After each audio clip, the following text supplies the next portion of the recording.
Today, I want to talk about defeat, loss, and failure. These are some of the hardest to accept feelings that can challenge us as people.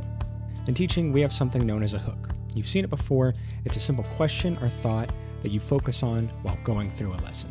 Today, I want to offer up a hook for this video as well, because even as an ex-teacher, I am forever bound to be an educator. I know it's not a topic that people cherish sharing with others, but it's okay. I can't hear your thoughts. For those of you that are somehow struggling to find examples, first off, congratulations on the narcissism. I hope it treats you well. Second, let me offer some starting points. Think about a failed romantic encounter, a conversation with a family member or a friend that went poorly, a test you failed, a work review that you feel didn't go the way you intended. Or maybe you quit your job as a teacher to be a stay-at-home dad and are trying to balance that with being a brand new content creator in an already oversaturated environment. I made a huge tiny mistake. Here's an example from my past in college. In a herpetology course, the whole class, myself included, failed our first assessment. I'll go into more detail later, but for now that should suffice. Now let's circle back to defeat and failure and how we overcome those most fearsome of foes. So today, I'm going to take the role of teacher yet again and tell you how a game taught me. A game called Pyre. So let's start with a quick rundown of the game. Pyre is a game that focuses on mistakes and loss, but also overcoming defeat and climbing out of that downward spiral as a better person. In the world of Pyre, criminals and those deemed problematic by the government, meaning innocent people, are thrown into what is essentially eternal exile in an inhospitable environment known as the downside. It has a sea and a constant state of storm, unforgiving deserts, labyrinthine woods, and a place that seems far too much like Florida for it to be a mere coincidence. Every character we meet down here, ourselves included, have fallen from a choice they have made, literally, whether it was for honest means or otherwise. We have military commanders like Jody, lazy diplomats like Manly Tinderstaff, the douche of Spruce, Volfred, an ex-teacher who wished to educate people on topics deemed inappropriate, just like me, and straight-up anarchists like Barker Ashpaws. We meet everyone at their lowest, but no one, not even our rivals, have given up hope. Because the exile that everyone has been forced into is actually less than permanent, at least for some. All the characters in this game are trying to regain their freedom to return to the Commonwealth again for some personal reason. However, the most interesting part of this game to me, and the crux of this video, is how the downside changes people, how mistakes change people, and how we learn from them and from others that are stuck in similar situations. When I first played this game, I played with a mouse and keyboard, which may seem insignificant, but it actually affected my game in a significant way. Before we continue, I need to say that I left out a key detail about Pyre when I was introducing it earlier, the actual gameplay. Pyre is secretly a sports game where you have to play an infernal version of basketball and douse an enemy's pyre to win a right. You choose 3 members of your roster to form a triumvirate and face off against an opposing team of 3. Everyone even has team names, special color-coded uniforms, different characters have different skills and stats. So the analogy to sports is not a light one. These rights act as the main game in Pyre, but narratively they act as a means for exiles to earn back their freedom. The more rights you prevail in, the more likely you are to earn a ticket back to the Commonwealth. Anyways, the controls were proving difficult without a traditional controller to use. To sum it up, I suck at booty, and not in a cool, kinky way. Quick reflexes and sports ball strategy are actually important skills to have if you want to really succeed in the higher levels of play that Pyre offers. I was barely getting past the early matches. I even lost a few. Now, Pyre is an interesting game. You losing a match does not set you back to a checkpoint or offer you a chance to reload a save. It marches on. The story continues and your characters react accordingly. They comment on how disappointed they are with the loss, and you have to stew it. It hurts because you begin to love these characters. You want them to be happy, just like you would want your real, non-2D loved ones to be happy. So when you lose and a character misses out on an opportunity to be released from exile during a special liberation rite, you freaking feel it. It was your fault. So I did something I had never really done in a game before this. I lowered the difficulty. I was so distraught that a character I cared for deeply couldn't see their family again because of me and my lack of skills. I made the decision to make the game so easy I wouldn't have to subject myself or any of my friends to that despair again. And it worked, of course. My fragile, broken baby boy psyche could rest assured that my friends would be given better lives with my help. That isn't how life works.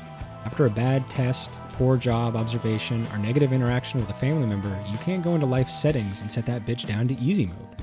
And you can't restart from an earlier save either. You have to trudge onward, festering in it. And that's where this game can become a real teaching tool. So Pyre taught me that I was not fond of letting people down, even people that are actually just images. But I wasn't done.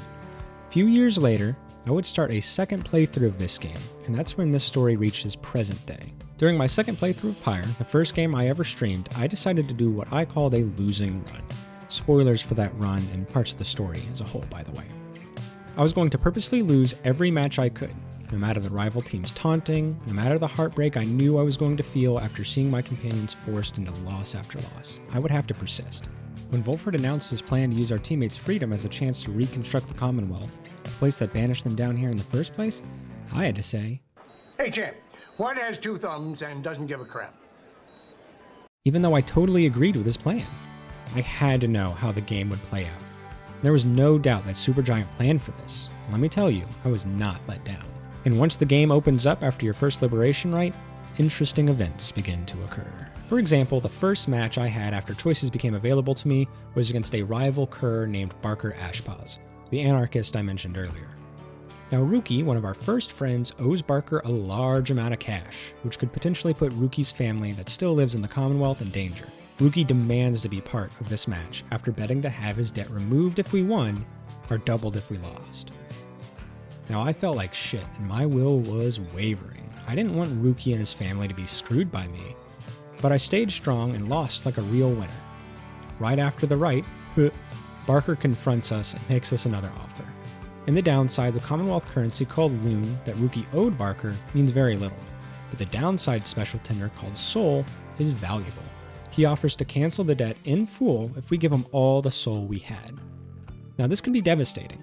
Some talismans that power up your team are costly, and money doesn't come easy in exile. But luckily for me, I had just spent all our money and had a meager 4 soul to our name, a freaking pittance. Now Ruki doesn't have code that lets him know that this deal doesn't hurt us much. In fact, it paints Barker as a flipping moron, but it gives you the choice regardless. We accept, naturally, and buy Ruki and his family their freedom. Afterwards, Ruki calls to us and thanks us. He expresses his relief and admits he only had the strength to participate in the rite thanks to us and the rest of the team. In fact, the first time you meet Barker, Ruki outright refuses to join the rite, so simply standing up to Barker and joining his team was already growth. And after this confession, he gains a permanent buff to his stats. I had no clue what was going to happen, and I was expecting the worst, but I was blown away. It speaks so clearly to this game's focus. Growth through loss. I wouldn't have seen this if I didn't lose, and Ruki wouldn't have grown in stats and in character if this loss didn't occur.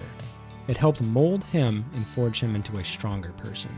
However, to further illustrate my point, I want to use an example of what happens to characters who do not learn from their exile and their loss, and show how even if they gain their freedom, they are ultimately worse off than someone like Ruki, who lost an important match and didn't get to eventually escape the downside. That brings us to a rival character named Tamitha, the sister of Pamitha, a harp that joins our roster and had me like, Will you marry me? Oh my god. Tamitha is in exile because of Pamitha. The harps of the Highwing Remnant are in a war against the Commonwealth, and they take this war about as seriously as you expect people to take war. Tamitha was a high-ranking flight tactician and held no love for the Commonwealth. Pamitha was concerned that she was in over her head. She betrayed her sister to keep her from possibly dying in a mission. Both were eventually sent to the downside. During their exile, Tamitha's fury towards the Commonwealth and her sister boils over and consumes her. She refuses to hear Pamitha's side of the story and vows to get revenge on the Commonwealth. If you meet her in a liberation rite with Pamitha in the Triumvirate, Pamitha will beg and plead for you to throw the match, which was perfect for this playthrough. I gave Tamitha her freedom and made my bird crush more content in the process. Talk about 2 birds for 1 stone. Anyway, in time you will hear word of how Tamitha is handling her freedom. It isn't well, no surprise. Because she refused to let her sister in, she remained stagnant in her growth. So when she returned, she began making the same mistakes as before, and will likely be in the same situation again in a short time. The epilogue of the game speaks to her fate, to a degree, but I won't spoil the details. With that in mind, let us return to the memories of our losses and see how we can implement what Pyre has taught us. Pyre's lesson is clear to me. Failure is a time to learn and reflect. But don't take my word for it. Here are quotes directly from the game that I believe reinforce my point. Banishment, as with failure, is a time for introspection. Reflecting on the past helps demonstrate how far we've come and how far we have yet to go. Through failure do we tend to learn the most valued of lessons, provided we survive. This was a mindset I brought into my classroom, and it was always something I spoke about on my first day with new students. Failure is okay, it's a time to learn, and we can try again later with that new information. For example, did you fail a quiz? How can we work together to make sure that doesn't happen again? But of course, this has applications in all parts of life. Recall your example from the start of this video and think about what you learned from it or what you can learn from it. Maybe it was a recent breakup. Why did it fail? Did you and your partner want different things? How do you identify the things you value now in a new partner? Can you spot red flags more easily? What about an interaction with a family member? Can you see the world through their lens now? Or is it time to cut them out? How about a recent workplace review? Or maybe you just quit. Do you value your time and health more than your devotion to the corporate machine now? Maybe you actually like your job and you can work with a trusted colleague to improve your work, whatever that may be. Here's what happened in my example. After the brutal wake-up of a failed assessment, a classmate of mine reached out to me and wanted to form a study group. I said yes, and we made schedules to study together every few days. The next assessment approached, and we were filled with confidence, a feeling I'm unfamiliar with. And our team scored the only A's in the entire class for that assessment. We continued studying together and passed the class with A's, and one of us even joined the professor's research group. I continued to study with one of the guys for a few semesters, and we passed every class together. We found each other in failure, worked smarter, and used that time together to change our college lives till we graduated. The skills I used there, like talking out things when I was struggling, scheduling myself, and borrowing other people's skills to make myself a better learner, were used in my job as a teacher and even now as I write this script. Notice that my moments of growth occurred with others, and that concept is mirrored in Pyre as well. This is stated clearly in the rights themselves, but also by the song In the Flame. Here are clips of the song to fortify my point.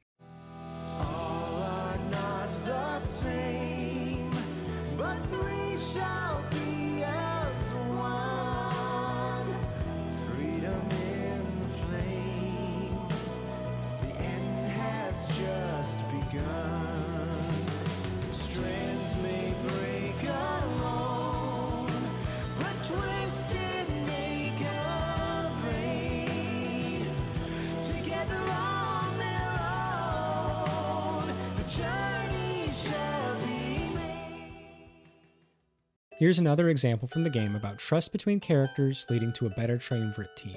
Jody, the ex-military leader who holds a deep rage for the harps, will start the game refusing to take part in the rites with Pamitha.